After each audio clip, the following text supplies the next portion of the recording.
everyone. Hi everyone, my name is Today Kimberly I'm doing Thorpe, my and today presentation I'm on doing a presentation families on working Down with syndrome children and that have working Down with syndrome. children and their I families. chose this topic because it's dear to my heart, and I've actually worked in adult ed working with individuals that have this diagnosis. But I've never really had the opportunity to work with smaller children in this facet. So I thought that this would be a good topic just because it was dear to my heart. I think one of the first steps is working in partnerships with families for early interventions is going to be key, because there is a wide array of resources to link families to early on. What is Down syndrome?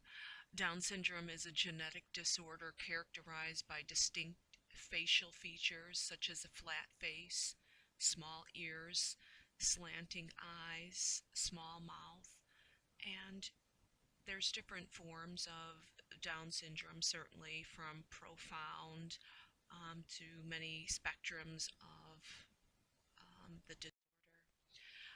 Trisomy 21 is the clinical term, um, most featured by, as indicated in these slides, flat face, webbed feet and hands, as indicated in these pictures. Some children may have difficulty with physical development due to the flat feet feature, difficulty with walking. Down syndrome is having an extra set of chromosome, number 21 in particular.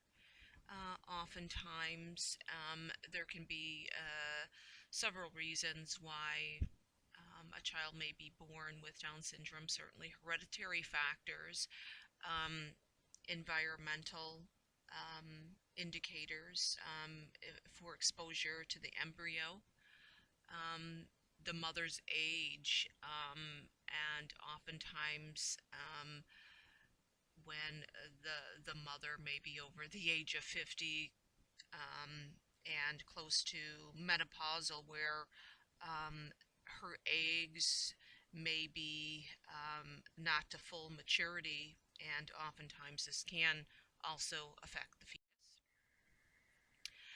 The Partnership for Alliance in working with families.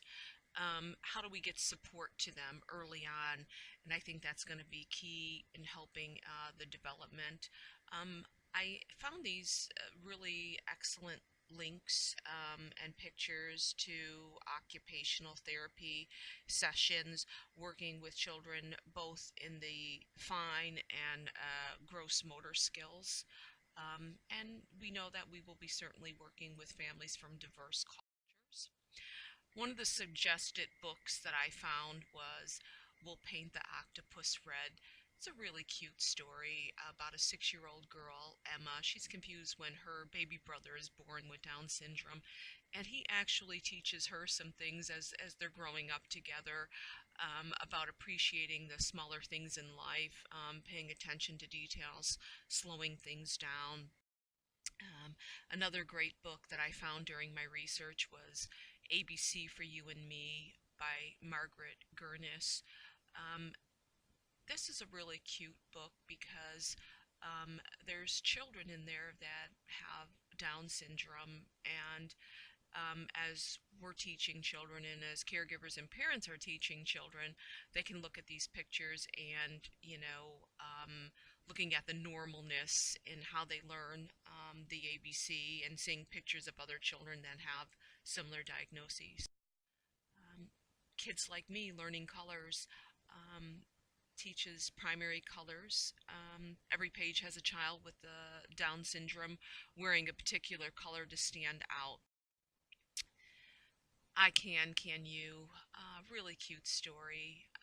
I Spy game, where again, helping children with Down syndrome look and point out images to help them learn in these picture books that are really cute for pre-reading. Where's Chimpy? Misty is a child with Down syndrome, and her father is having difficulty getting her to sleep at night, and he helps comfort her with using a stuffed animal named Chimpy, and helping her retrace the steps because she was unable to find him one night to fall asleep. It really is a really sensitive story for children with special needs. My friend Isabel is another, about two friends, Charlie and Isabel, and together they learn to accept that everybody is different. This is what makes the world unique. Parent resource books, Babies with Down Syndrome.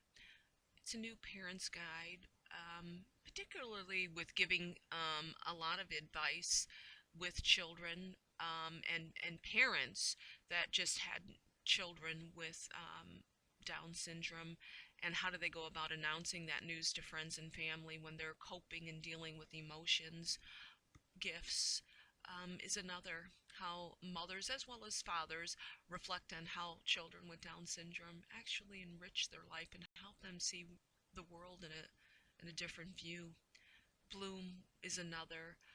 It's a story of a first year life of the daughter Nella, who has Down syndrome.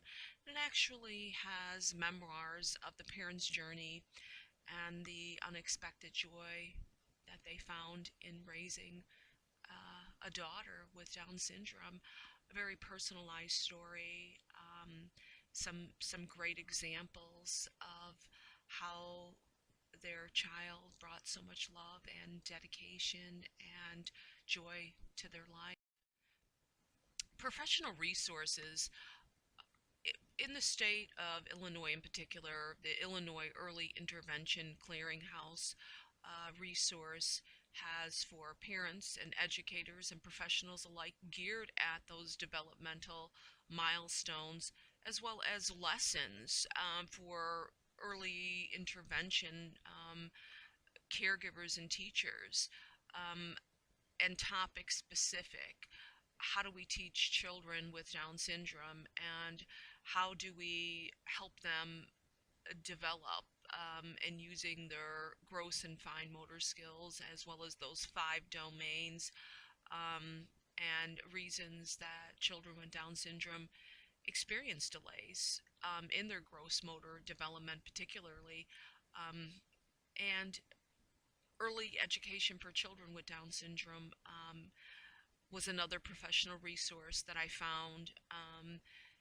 It's a practical guide for the development of children with Down syndrome from infancy up to 2 years old. It provides step to step illustrations and some really good exercises that family members can actually do, as well as professionals, with helping the developmental milestones for children with Down syndrome.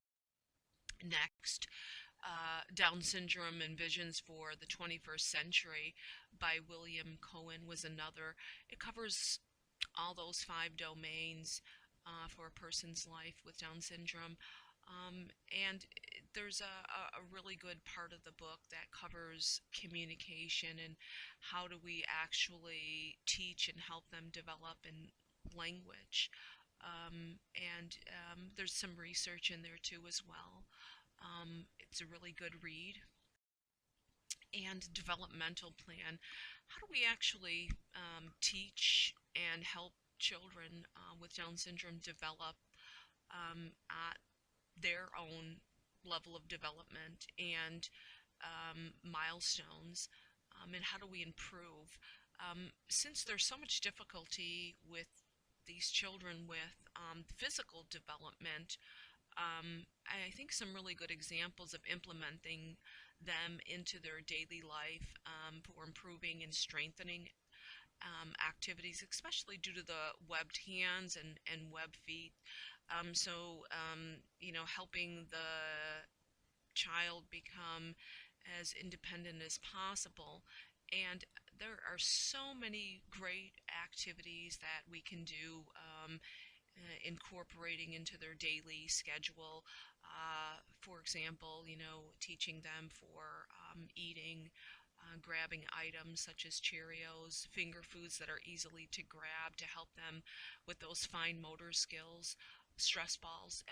Oftentimes, children with Down syndrome have a great difficulty with regulating their feelings and their emotions, and sometimes, they're just kind of all over the place, continual crying or screaming.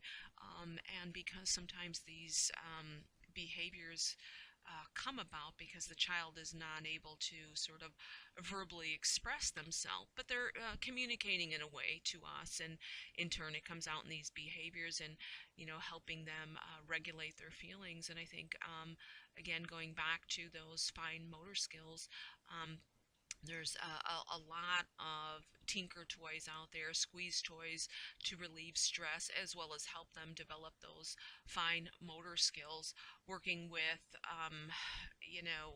everyday household items, little noodles or macaroni.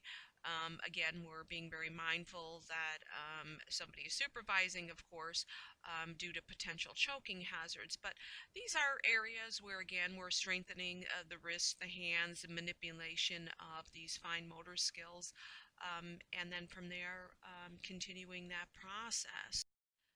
A fun fact: World Down Syndrome Day is observed on March 21st.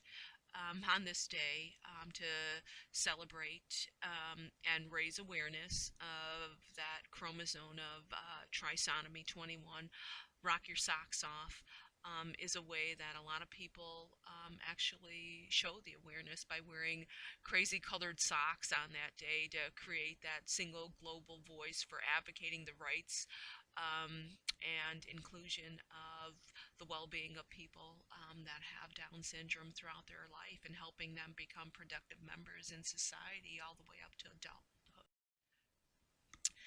And how do we actually assess the developmental scale for children with Down syndrome? Of course, we're going back to those five domains of social and communication issues, their ability to interact with others, self regulating feelings and their emotions, communication.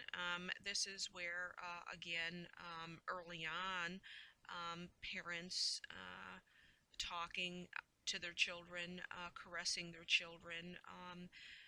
Again, we're looking at their cognitive ability, and again, going back to the physical and adaptive ways. And I think that's where the self help comes in a little later on, and helping, again, children with Down syndrome to become integrated and certainly not segregated as to the community, and helping them again to become productive, active members in society, and with these daily living skills, and incorporating that into their and again, assistance in Illinois for teachers and families. StarNet Region 5 with CPS is a way, and a community that is easy access for teachers in early development. And some of the resources, working with the Center for Disease Control and Prevention. Illinois Department of Human Services has actual training. Again, the National Down Syndrome Society, Early Intervention Clearinghouse, and the ARC of Illinois.